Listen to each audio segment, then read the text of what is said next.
Baik, bismillah. Assalamualaikum warahmatullahi wabarakatuh. Kami dari kelompok 5 untuk mata kuliah rekayasa perangkat lunak kelas genap. Jadi sini kami akan mempresentasikan hasil pengembangan perangkat lunak kami, yaitu sistem manajemen rumah sakit.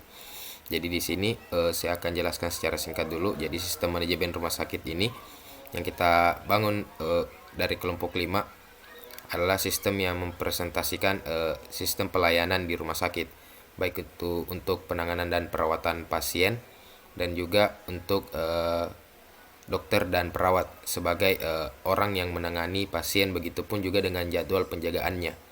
Nah, sebelum kita beranjak lebih lanjut mengenai sistem manajemen rumah sakit yang kelompok 5 buat, di sini kami akan memperkenalkan diri terlebih dahulu. Jadi, adapun kelompok 5 terdiri dari saya sendiri, Muhammad Nur Iksan, dengan NIM 20036 sebagai ketua kelompok, kemudian anggotanya ialah Dwi Hikmah Ramadhani dengan NIM 20006, kemudian Dini Hidayat dengan NIM 20026, Safal 20048, Alfiranti Ahmad Sipa 20058, Fadilah Hairul Nisa 20066, kemudian Muhammad Abdillah 20080, Nurjalni 20088, dan terakhir OD Sri Kusnaria dengan NIM 20098. Selanjutnya kita akan beranjak terlebih dahulu ke bagian latar belakang dan seterusnya. Jadi untuk pembicara selanjutnya saya persilakan. Baik, terima kasih. Terlebih dahulu sebelum saya menjelaskan, saya akan memperkenalkan nama dulu. Perkenalkan, nama saya Muhammad Abdillah dengan NIM S1S1 20080. Di materi pertama sini saya akan menjelaskan latar belakang sistem manajemen rumah sakit, tujuan, manfaat, dan batasan, sekaligus fiturnya. Oke. Yang pertama di sini latar belakang sistem manajemen rumah sakit. Rumah sakit sebagai salah satu subsistem pelayanan kesehatan yang menyelenggarakan dua jenis pelayanan, yaitu pelayanan kesehatan dan pelayanan administrasi. Namun yang paling utama dalam pelayanan rumah sakit ialah mengenai pasien, dokter, perawat, dan jadwal jaga. Nah, dari sinilah dapat disadari bahwa pentingnya pengolahan data dan informasi pada suatu rumah sakit agar nyawa tidak terancam atau sampai melayang akibat pengolahan data rumah sakit yang kurang efektif. Untuk tujuan dari sistem sistem manajemen rumah sakit, yaitu membuat perawatan pada rumah sakit menjadi lebih struktur sebagai dari pengolahan data yang efektif dan secara digital, sehingga penanganan dapat dilakukan lebih cepat dan tanggap. Nah, itu adalah materi tujuan. Selanjutnya sini ada manfaat dari manajemen rumah sakit. Adapun manfaat sistem informasi bagi rumah sakit di sini terbagi atas 5. Yang pertama di sini meningkatkan efisien layanan yang dimiliki. Yang kedua, semua proses bisnis rumah sakit terintegrasi dalam sistem di sini. Dan yang ketiga itu meningkatkan efektivitas layanan rumah sakit. Yang keempat di sini ada penyusunan laporan menjadi lebih mudah. Dan yang kelima ada penyajian data real time. Itu untuk manfaatnya. Selanjutnya di sini ada batasan. Batasan untuk informasi informasi sistem manajemen rumah sakit. Di sini batasannya ada terbagi atas 4. Yang pertama di sini data yang dikelola ialah data dokter, perawat, pasien, dan jadwal jaga. Nah, di sini juga yang kedua tersedia juga data mengenai fasilitas medis yang dapat diakses. Nah, dan yang ketiga di sini user admin itu dapat mengakses dan memodifikasi data dokter, pasien, perawat, dan jadwal jaga. Dan yang terakhir keempat sini ada user pasien hanya dapat melihat fasilitas medis dan juga data dokter. Itu adalah batasan dari sistem manajemen rumah sakit. Nah, yang terakhir di sini dari materi saya adalah fitur. Di sini fiturnya itu dari sistem manajemen rumah sakit ada terbagi atas 4 lagi ya. Yang pertama di sini untuk menentukan data mana saja yang dapat digunakan ialah menggunakan fitur login, mengidentifikasi user. Dan yang kedua di sini fitur fasilitas medis dapat digunakan untuk pasien untuk mengenali jenis-jenis perawatan seperti apa saja yang terdapat pada rumah sakit. Dan yang ketiga di sini terlihat pada fitur lihat data yang digunakan untuk mengakses dan menampilkan data-data yang telah disimpan sebelumnya. Yang keempat di sini ada input data untuk memasukkan data ke dalam tabel-tabel data dan hanya dapat diakses oleh user admin saja. Oke, itu saja materi dari saya. Selanjutnya saya kembalikan kepada moderator. Assalamualaikum warahmatullahi wabarakatuh. Perkenalkan, nama saya Fadilah Hairul Nisa dengan NIM S1S1200066. Di sini saya akan menjelaskan mengenai metode pengembangan dan juga Gantt chart atau jadwal kegiatan selama pengembangan sistem. Untuk metode pengembangan dari sistem yang kita buat, yaitu sistem manajemen rumah sakit, kami menggunakan metode waterfall. Adapun untuk tahap-tahapannya adalah sebagai berikut. Yang pertama ada requirement analysis. Untuk tahap ini, pertama kami mengumpulkan informasi serta berdiskusi dan mengobservasi terkait manajemen dari pelayanan rumah sakit agar sistem yang kami buat ini nantinya lebih tepat sasaran dan juga sesuai kebutuhan serta mungkin lebih baik dari sistem-sistem yang dibuat sebelumnya. Yang kedua ada sistem dan software design. Dengan semua informasi yang kita dapatkan tadi, selanjutnya kami mulai menganalisa dan mulai merancang sistem agar sistem yang kita buat mempermudah manajemen pelayanan dari rumah sakit. Yang ketiga ada implementasi. Implementasi untuk tahap ini, kode yang kita gunakan untuk merancang sistem ini, kami menggunakan software NetBeans dengan bahasa pemrograman Java serta MySQL untuk penyimpanan database-nya.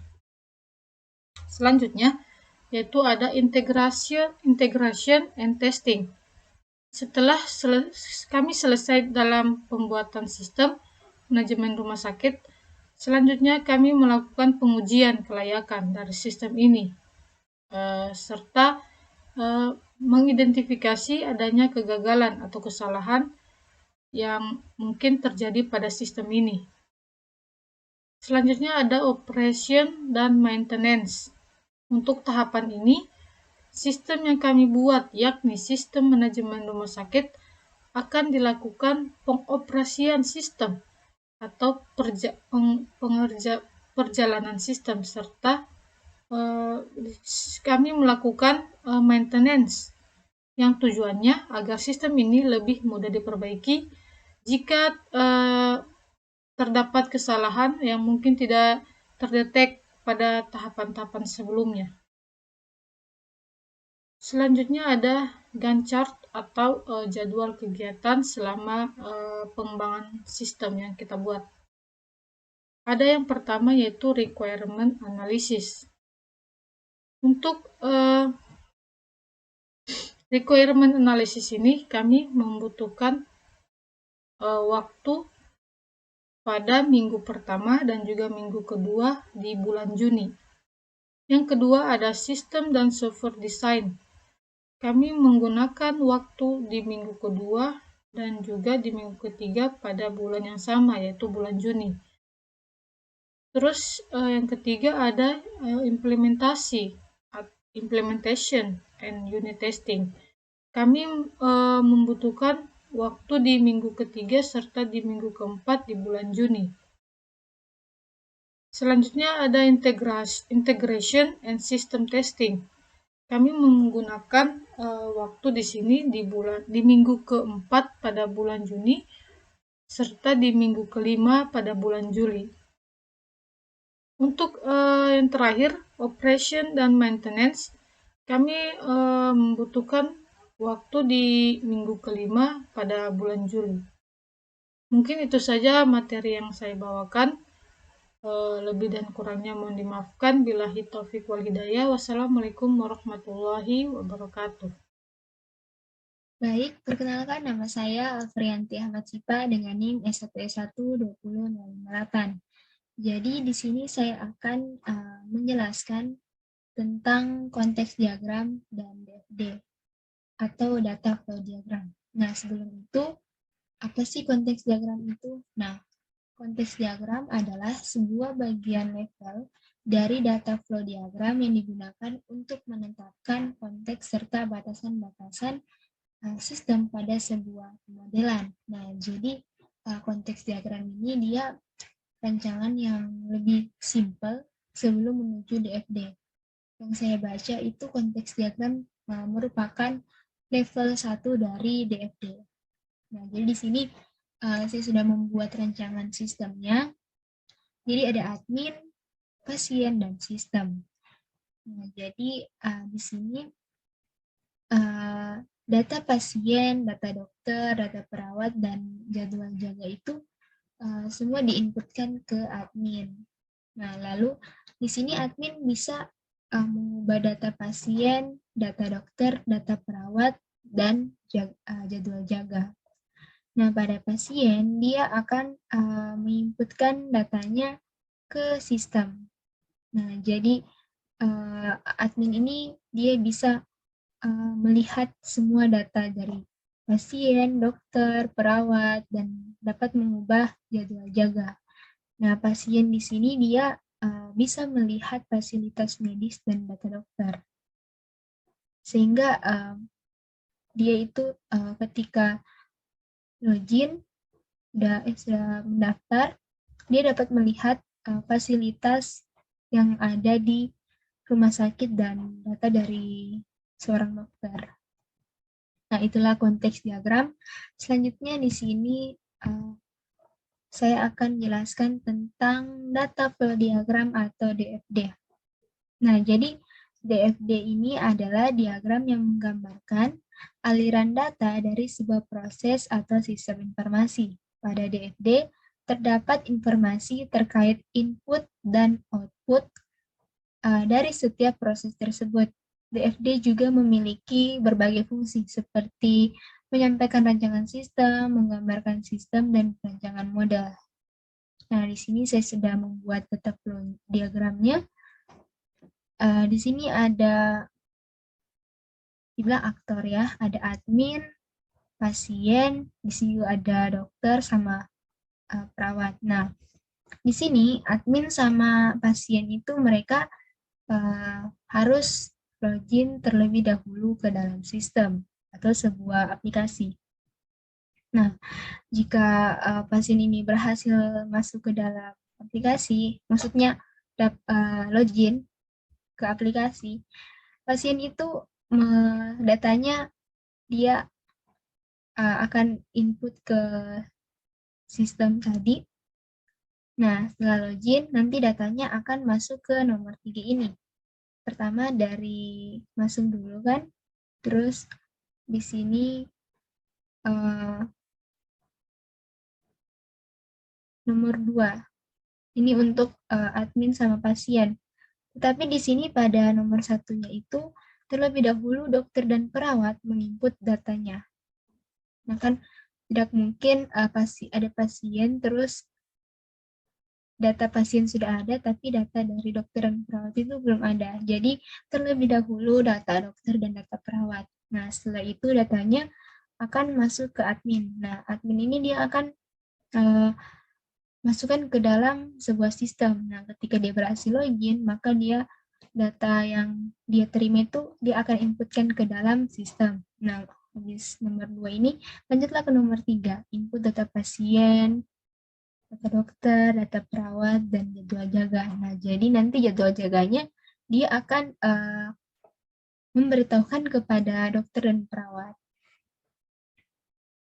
Kurang lebih seperti itu penjelasan dari DFD. Lebih dan kurangnya mohon dimaafkan. Baik, terima kasih kepada moderator. Di sini saya akan membawakan tentang use case diagram dan activity diagram. Nah, yang pertama itu perlu kita ketahui apa sih use case diagram itu. Use case diagram adalah proses penggambaran dari interaksi pengguna dengan sistem yang menunjukkan hubungan antara pengguna. Use case diagram dipresentasikan dengan urutan langkah yang sangat sederhana sehingga mudah untuk dibaca. Ada beberapa fungsi utama dari use case diagram. Yang pertama, dapat memperlihatkan berdasarkan urutan aktivitas proses yang ada pada sistem. Kemudian yang kedua, menggambarkan proses bisnis dan juga aktivitas yang ada di dalam sistem. Nah, kemudian di sini terdapat gambar orang yang biasanya disebut dengan aktor. Meskipun gambarnya orang, tetapi belum tentu orang. Biasanya aktor digambarkan, maksudnya biasanya aktor digunakan kata benda di awal frase. Nah, untuk contohnya, pada sistem manajemen rumah sakit yang terdapat pada layar. Di sini terdapat dua admin, maksudnya dua aktor. Yang pertama admin dan juga pasien.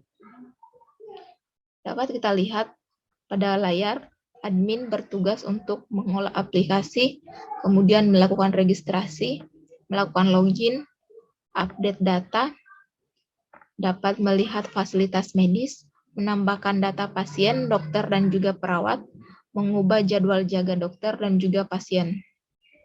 Nah, kemudian untuk tugas dari pasien itu sendiri, yang pertama melakukan registrasi, kemudian login, update profil, dan jika ketiga use case di atas telah dilakukan, maka pasien akan menerima pelayanan dan juga dapat menggunakan fasilitas rumah sakit.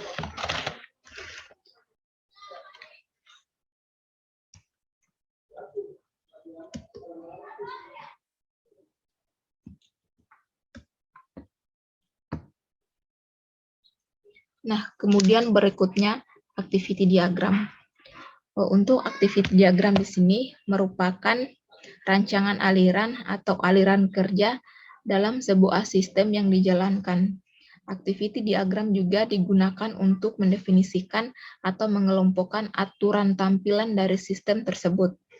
Activity diagram memiliki komponen dengan bentuk tertentu yang dihubungkan dengan tanda panah.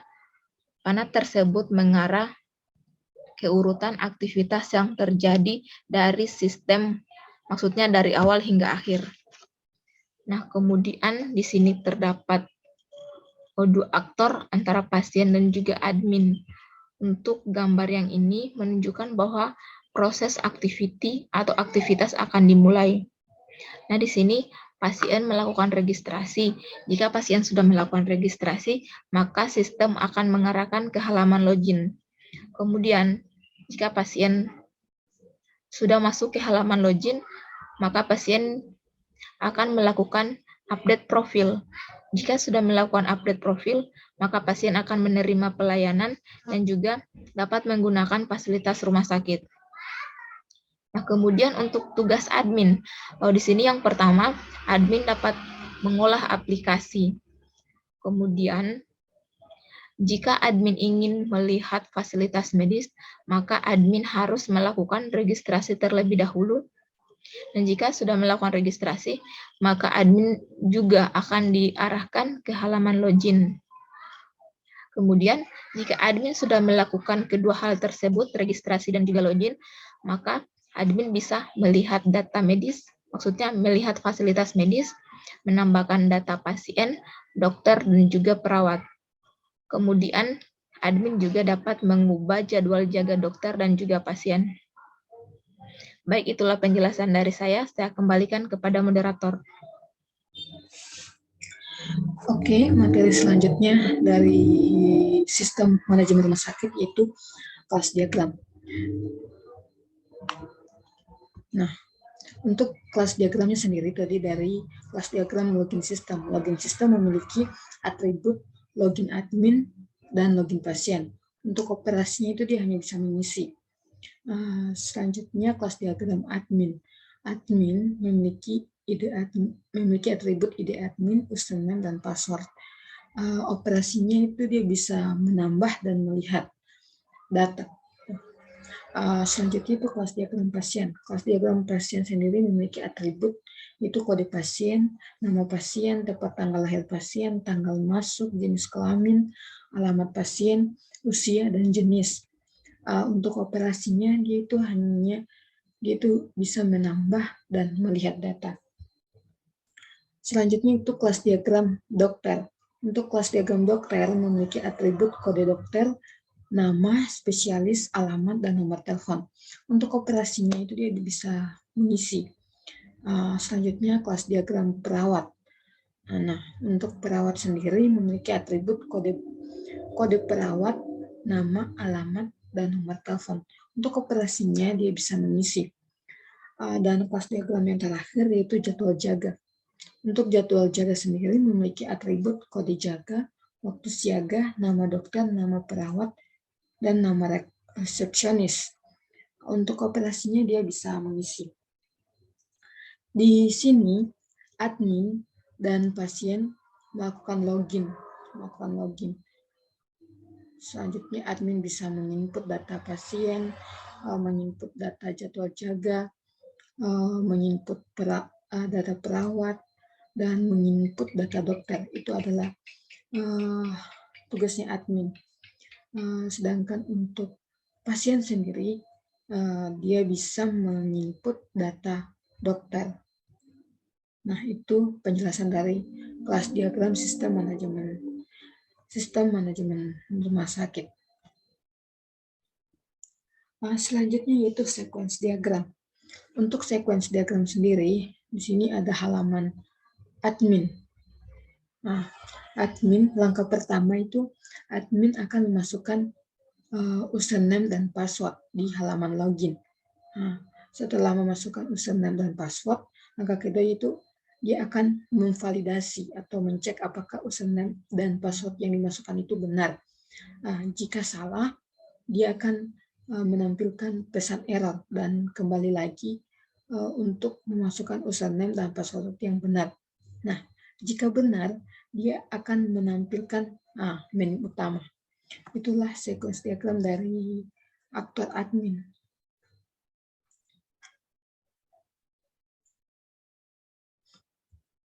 Nah, selanjutnya yaitu sequence diagram ini admin. Selanjutnya ini untuk halaman datanya. Yang pertama itu admin di sini akan menampilkan menu utama. Nah, setelah masuk ke menu utama, dia akan masuk lagi dan akan menampilkan halaman data dokter. Nah, di sini admin bisa menambah atau mengubah atau mengurangi data dokter. Nah, setelah melakukan hal tersebut, dia akan menampilkan halaman data perawat. Nah, admin di sini juga bisa menambah data dari data perawat. Nah, setelah bisa menambahkan data perawat, dia akan menampilkan halaman selanjutnya yaitu halaman data pasien. Di mana di data pasien ini admin bisa juga menambah data dari pasien. Nah, setelah bisa menambah data dari pasien, dia akan menampilkan halaman jadwal jaga. Nah, setelah halaman jadwal jaga ditampilkan, admin bisa menambah data juga tersebut. Nah, mungkin itu saja presentasi dari saya. Saya kembalikan ke moderator. Baiklah, Assalamualaikum warahmatullahi wabarakatuh. Kenalkan, nama saya Dwi Hikmah Ramadhani dengan NIM S1 S1200006. Kali ini saya akan menjelaskan mengenai state diagram pada aplikasi manajemen rumah sakit. Nah, sebelumnya saya akan menjelaskan apa itu state diagram. State diagram menggambarkan semua state kondisi yang dimiliki oleh suatu objek dari suatu kelas dan keadaan yang menyebabkan state berubah. Kejadian dapat berupa objek lain yang mengirim pesan. State kelas tidak digambarkan untuk semua kelas, hanya yang mempunyai sejumlah state yang terdefinisi dengan baik, dan kondisi kelas berubah oleh state yang berbeda. Nah, pada state diagram ini, admin akan menuju halaman login, dan di sini admin bisa menginput jadwal jaga, menginput data perawat, kemudian bisa juga menginput data dokter, juga bisa menginput data pasien. Kemudian selanjutnya, collaboration diagram. Collaboration diagram menggambarkan kolaborasi dinamis seperti sequence diagram dalam menunjukkan pertukaran pesan. Collaboration diagram menggambarkan objek dan hubungannya mengacu ke konteks. Jika penekanannya pada waktu atau urutan, gunakan sequence diagram, tapi jika penekanannya pada konteks, gunakan collaboration diagram. Nah, di sini itu ada admin. Kemudian admin akan masuk ke halaman login. Kemudian jika sudah ke halaman login, admin akan masukkan password dan username. Kemudian password dan username-nya akan dikonfirmasi. Kemudian jika sudah dikonfirmasi, akan menuju ke halaman utama. Nah, di halaman utama ini, admin bisa masuk ke halaman dokter, kemudian memasukkan data dokter. Terus di sini juga ada halaman data perawat, kemudian admin bisa menambahkan data perawat, kemudian ada juga halaman jadwal jaga.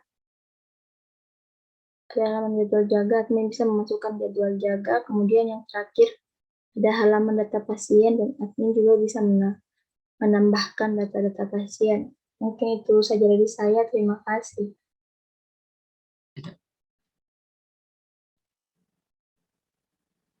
Baik, di sini saya akan menjelaskan ERD atau Entity Relationship Diagram. Sebelum itu, perkenalkan, nama saya Denny Hidayat dengan NIM E1E120.026. Baik, sebelum saya menjelaskan tentang tentang ERD dari Sistem Manajemen Rumah Sakit, sebelumnya kita harus tahu dulu apa itu ERD. ERD atau Entity Relationship Diagram adalah suatu bentuk diagram yang menjelaskan hubungan antara objek-objek data yang mempunyai hubungan antar relasi. Nah, ERD ini digunakan untuk menyusun struktur data dan hubungan antar data. Dan untuk menggambarkannya digunakan notasi simbol, bagan, dan lain sebagainya. ERD atau biasa disebut ERM berfungsi sebagai bentuk pemodelan basis data yang kemudian dapat dikembangkan dalam berbagai proyek sistem informasi, contohnya rekayasa software. Dalam bentuk suatu rekayasa software, kita memerlukan sebuah konsep yang akan dipakai dalam proyek ini berbentuk ERD atau juga disebut ERM atau Entity Relationship Model. Jadi, kita dapat memanfaatkan ERD sebagai kerangka atau konsep dasar dalam suatu sistem informasi. Nah, ini adalah ERD dari Sistem Manajemen Rumah Sakit. Di sini, pertama, admin dan pasien melakukan login pada login system. Nah, setelah pasien melakukan login, admin akan menginput data pasien, di mana di dalam data pasien itu ada kode pasien, nama, tempat tanggal lahir pasien, tanggal masuk, jenis kelamin, alamat pasien, usia, dan jenis kelamin.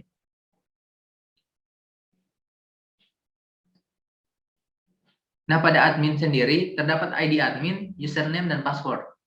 Selanjutnya, admin akan menginput dokter di mana di data dokter, di mana data dokter ini terdapat nomor telepon, kode dokter, nama, spesialis, dan alamat.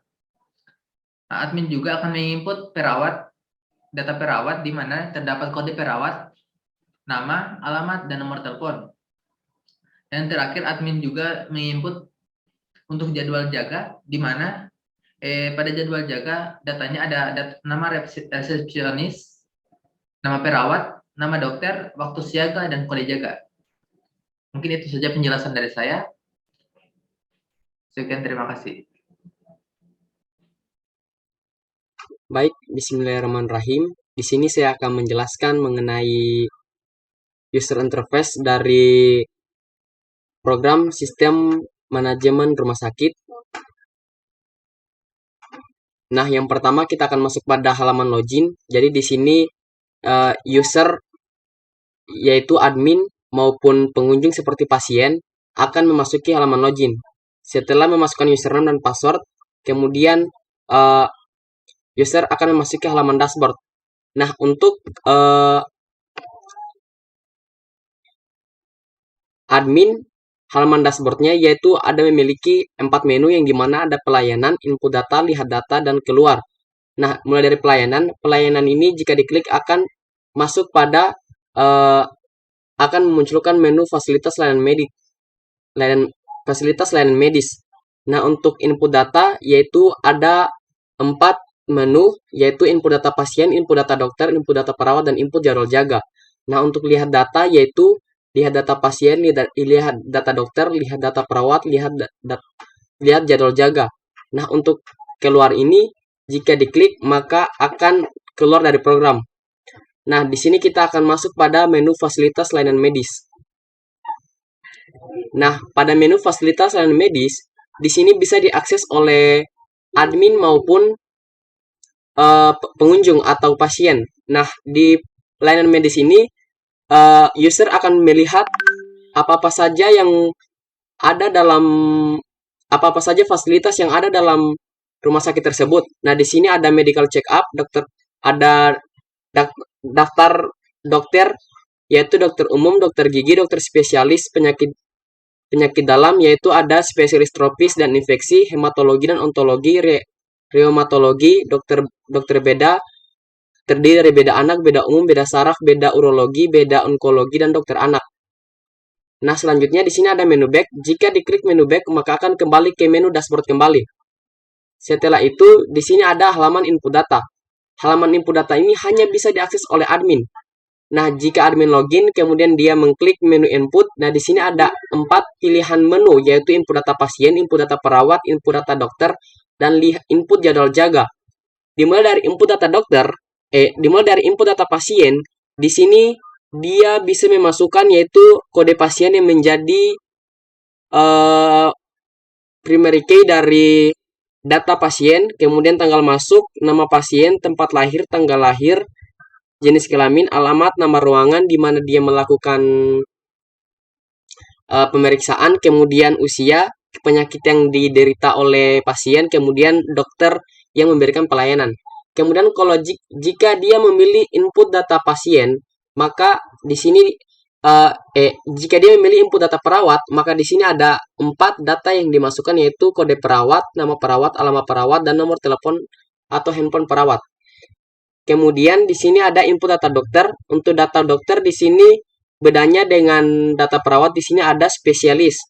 Nah, di sini jika dimasukkan spesialis di data dokter.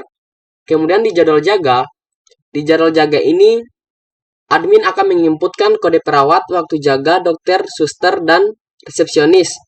Nah, setelah memasukkan inputan, di sini ada 3 menu. Jika klik back, maka misalnya data pasien, jika diklik back, maka akan masuk ke halaman dashboard. Jika data perawat, jika admin masuk ke dalam data perawat, kemudian dia mengklik menu back, maka akan dia tidak akan langsung ke menu dashboard, dia akan ke menu input sebelumnya. Untuk data perawat, input menu sebelumnya yaitu input data dokter. Jika dia masuk ke input data dokter, kemudian diklik back, maka akan masuk ke input data pasien. Jika input data pasien diklik back, maka akan masuk ke halaman dashboard. Jika ada di dalam input data perawat, kemudian dia mau langsung kembali ke dashboard, maka dia langsung klik back to menu. Kemudian di sini ada button atau tombol input data.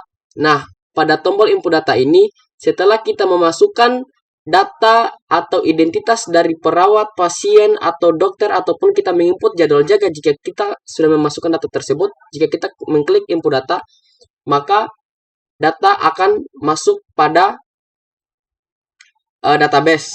Kemudian kita masuk pada tampilan halaman lihat data. Nah, di sini ada berupa tabel untuk melihat datanya. Nah, di sini ada tombol lihat data pasien, di mana jika kita mengklik salah satu data pasien, jika kita ingin melihat detail dari data pasien tersebut, kita bisa menekan tombol lihat data pasien. Jika kita mengklik tombol back, maka akan kembali ke menu dashboard. Nah, untuk halaman input data ini, dia hanya diakses oleh admin. Kemudian untuk lihat data ini, dia diakses oleh pengunjung dan admin. Jadi, baik admin maupun pengunjung bisa mengakses halaman ini. Baik, itulah penjelasan user interface dari aplikasi sistem manajemen rumah sakit. Sekian dari saya, terima kasih. Oke, baik, terima kasih. Selanjutnya saya akan melakukan demo aplikasi. Jadi di sini saya akan perkenalkan dulu untuk aplikasi yang kita bangun di sini. Untuk sistem manajemen rumah sakit dibangun dengan menggunakan ID NetBeans yang berintegrasi dengan database pada MySQL yang kita akses melalui PHP MyAdmin. Nah, untuk di NetBeans ID-nya sendiri, kami menggunakan library MySQL Connector Java untuk menghubungkannya dengan MySQL tadi. Jadi datanya terintegrasi atau tersambung. Yang selanjutnya di sini kita menggunakan package untuk kelas-kelasnya, dan juga package untuk icon gambarnya. Di sini kita langsung lanjut run saja. Jadi di sini akan tampil laman form untuk login. Nah, berdasarkan penjelasan sebelumnya, di sini kita memiliki dua peran. Kita bisa memilih salah satu, apakah sebagai admin atau sebagai pasien. Dan untuk perbedaannya sendiri dari kelasnya itu ada di sini. Jadi untuk admin, jika kita login sebagai admin, kita menggunakan user dan password ini, kemudian pasien di bawahnya. Jadi misal saya akan login sebagai admin.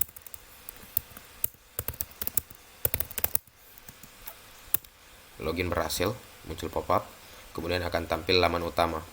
Di sini laman utamanya ada, kita bisa lihat menu drop down-nya, ada pelayanan, input data, lihat data, dan keluar. Jadi untuk pelayanan akan muncul daftar drop down-nya fasilitas medis. Fasilitas medis ini akan tampil layanan fasilitas pelayanan medis yang ada pada rumah sakit tersebut. Kemudian di sini kita bisa lihat ada button back-nya untuk kembali ke laman utama. Yang selanjutnya drop down selanjutnya yaitu input data. Nah, input data ini untuk memasukkan data-data yang ada, yang akan kita nantinya akan masuk ke dalam database-nya.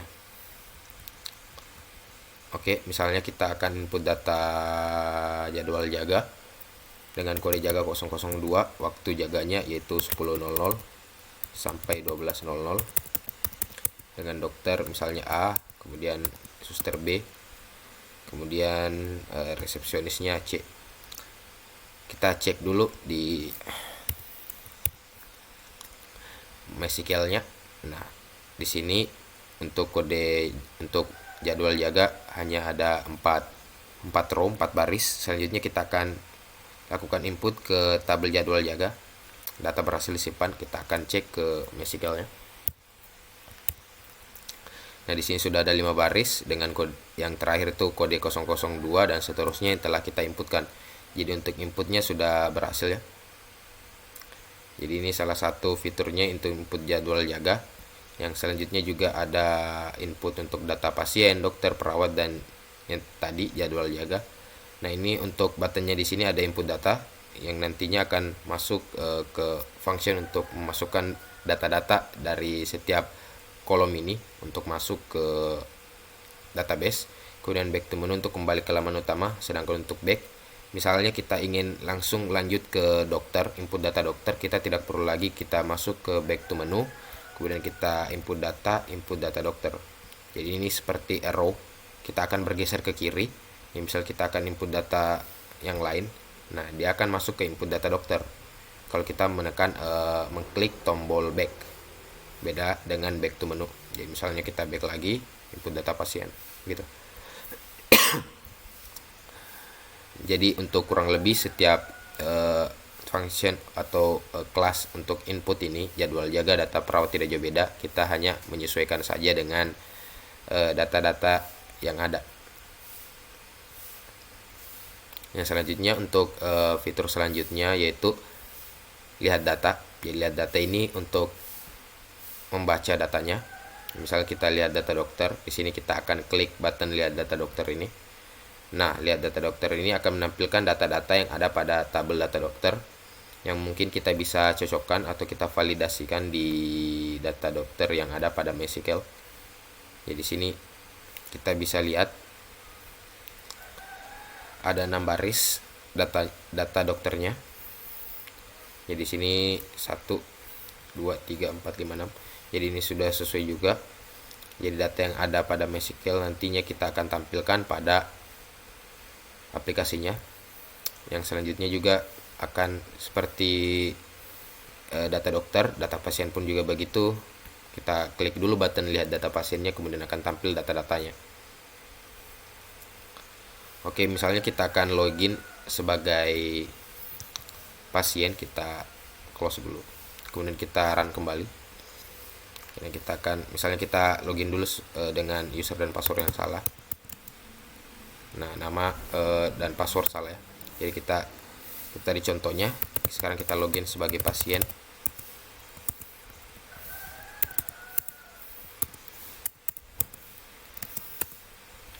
Oke, untuk perbedaan admin dan pasien itu admin bisa mengubah, mengelola data, sedangkan pasien hanya bisa membaca datanya atau menampilkannya. Dan juga di sini drop down-nya, makanya di sini untuk drop down-nya tidak ada input data. Dan juga untuk pasien sendiri hanya bisa melihat fasilitas medisnya. Jadi di sini pelayanan hanya bisa melihat fasilitas medisnya, sehingga dia bisa mengetahui apakah dia bisa berobat pada rumah sakit tersebut. Kemudian lihat data dokternya juga, di sini akan tampil data dokternya, dokter mana yang akan dia temui untuk nantinya akan disitulah dia akan bertemu dengan dokternya untuk selanjutnya untuk melakukan penanganan dan perawatan terhadap penyakit tertentu. Jadi kurang lebih seperti itu hasil demonstrasi dari aplikasi yang telah kami bangun. Sekaligus ini mungkin menjadi penutup dari hasil presentasi kami dari kelompok 5 tentang sistem manajemen rumah sakit. Jadi bisa disimpulkan sederhananya sistem informasi manajemen rumah sakit ini sangatlah dibutuhkan, karena ini juga menyangkut tentang kesehatan, tentang jasmani kita semua, sehingga perannya itu sangat vital. Artinya di sini jika ada kesalahan sedikit saja dalam sistem manajemennya, maka dampaknya akan sangat besar. Nah, dari sistem ini yang kita bangun juga bisa kita simpulkan bahwa secara garis besar itu admin yang memiliki peran yang sangat besar juga dalam mengelolanya. Karena dari aplikasi yang telah kita bangun tadi, dia memiliki peran untuk mengubah data dokter, pasien, perawat, dan jadwal jaga, sehingga harus bisa diusahakan agar tingkat human error atau tingkat kesalahannya diperkecil lagi. Jadi kurang lebih seperti itu yang saya bisa simpulkan. Mewakili dari kelompok 5, saya ucapkan banyak-banyak terima kasih dan mohon maaf untuk kekurangannya. Jadi mungkin saya akhiri. Sekian dan terima kasih. Assalamualaikum warahmatullahi wabarakatuh.